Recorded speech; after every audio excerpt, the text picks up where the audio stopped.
Wassalamualaikum warahmatullahi wabarakatuh.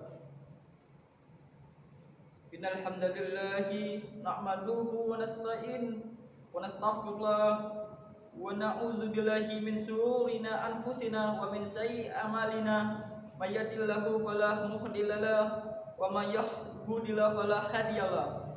Asyhadu an la ilaha illallah wahdahu la syarikalah wa asyhadu anna Muhammadan abduhu wa rasuluh. Allahumma sholli ala sayyidina Muhammad wa ala alihi wa sahbihi bil ihsan yaumiddin, amma ba'du. Qala Allah ta'ala, a'udzu billahi minasy syaithanir rajim, ya ayyuhalladzina amanu taqullaha haqqa tuqatih wa la tamutunna illa wa antum muslimin. Masyarul muslimin rahimakumullah. Henti-hentinya marilah kita panjatkan puji dan puja syukur kita kepada Allah Subhanahu wa taala, yang mana pada hari ini, pada kesempatan yang mulia ini, kita masih diberikan kesempatan kenikmatan yang begitu besar, kenikmatan yang tak terhitung hingganya, yaitu kenikmatan iman dan Islam. Kita dapat berkumpul menunaikan ibadah sholat Jumat berjamaah. Selawat bertangkaikan salam kita curahkan, kita haturkan kepada baginda besar kita Nabi Agung Muhammadin sallallahu alaihi wasallam dengan mengucapkan Allahumma sholli ala sayyidina Muhammad wa ala ali sayyidina Muhammad. Semoga dengan memperbanyak selawat kepada beliau, kita termasuk pengikut beliau hingga akhir zaman. Ma'asyiral muslimin rahimakumullah. Dalam surat Al-Asr ayat 1 sampai 3 yang berbunyi, a'udzu billahi minasyaitonir rajim. Bismillahirrahmanirrahim. Wal asri innal insana lafi khusr illa alladzina amanu wa amilus solihati wa tawassaw bil haqq wa tawassaw bil sabr. Shadaqallahul azim. Yang artinya, demi masa sesungguhnya manusia itu benar-benar dalam keadaan rugi, kecuali orang-orang yang beriman dan mengerjakan amal soleh dan nasihat menasihati supaya mentaati kebenaran dan nasihat menasihati supaya menetapi kesabaran. Surat Al-Asr ayat 1 sampai 3. Dalam surat ini Allah Subhanahu wa taala bersumpah dengan masa yang merupakan ajang dan medan perlombaan manusia dalam beramal. Masa atau waktu di mana sangat beragam manusia dalam menggunakannya, dan yang menggunakannya waktunya dalam ketaatan kepada Allah Subhanahu wa taala dan memperbaiki umat, mereka ialah kaum yang beruntung. Ada pula sebaliknya,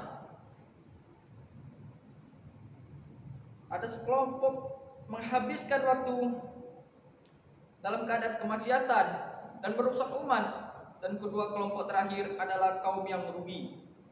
Allah Subhanahu wa taala bersumpah dengan masa bahwa setiap manusia berada dalam keadaan rugi meskipun ia berlimpah harta, keturunan, dan menjulang tinggi kedudukannya, kecuali mereka yang mempunyai 4 kriteria berikut.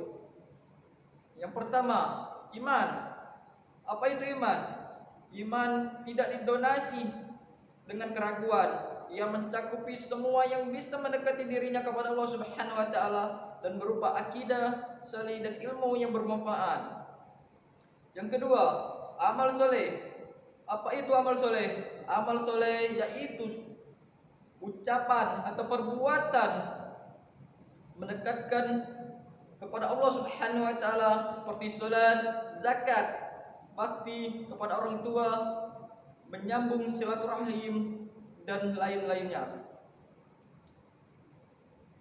Dalam amal soleh ini memenuhi 2 syarat, yaitu ikhlas karena Allah Subhanahu wa taala dan ittiba mengikuti ketentuan Nabi Muhammad SAW. Bila salah satunya tidak terpenuhi, maka amal pun tidak diterima oleh Allah.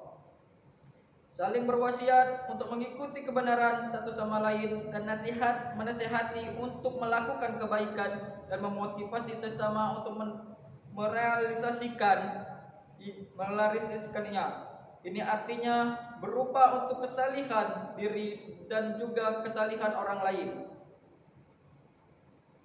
Saling berwasiat untuk bersabar, yaitu menasihati untuk bersabar dalam melakukan perintah Allah Subhanahu wa taala bersabar dalam meninggalkan larangannya, serta bersabar dalam menggunakan ketentuan takdir Allah Subhanahu wa taala.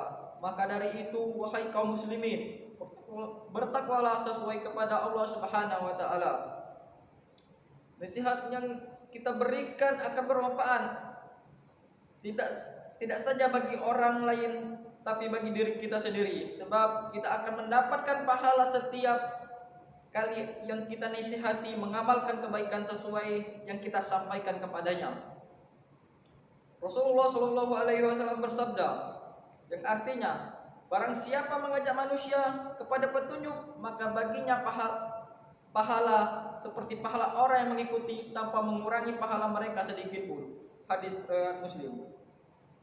Ma'asyiral muslimin, jemaah Jumat rahimakumullah. Kriteria keempat dan golongan yang selamat adalah orang-orang yang bersabar dan tabah dalam menjalankan kebenaran serta mengajarkan kebaikan. Bersabar adalah salah satu hal yang mulia. Bersabar membuat diri kita tahan banting dan melakukan ketaatan, menjauhi kemaksiatan dan menghadapi berbagai ujian serta musibah yang terjadi. Demikianlah selintas pelajaran dari surat Al-Asr. Masa kehidupan yang singkat ini kita jadikan sebagai ladang bercocok tanam berupa melakukan kebaikan. Kita hindarkan diri kita dari kerugian-kerugian, khususnya di akhirat, dengan menjadi orang yang beriman, beramal soleh, saling memberi nasihat, dan bersabar dalam berbagai kondisi dalam kehidupan. Rabbana ighfir lana wa li ikhwanina sabaquna bil iman wa tahfir qulubina lil ladzina amanu rabbana innaka ghafurur rahim. Rabbana zalamna anfusana wa illam taghfir lana wa tarhamna lakuna minal khasirin. Rabbana atina fid dunya hasanah wa fil akhirati hasanah wa qina azabannar.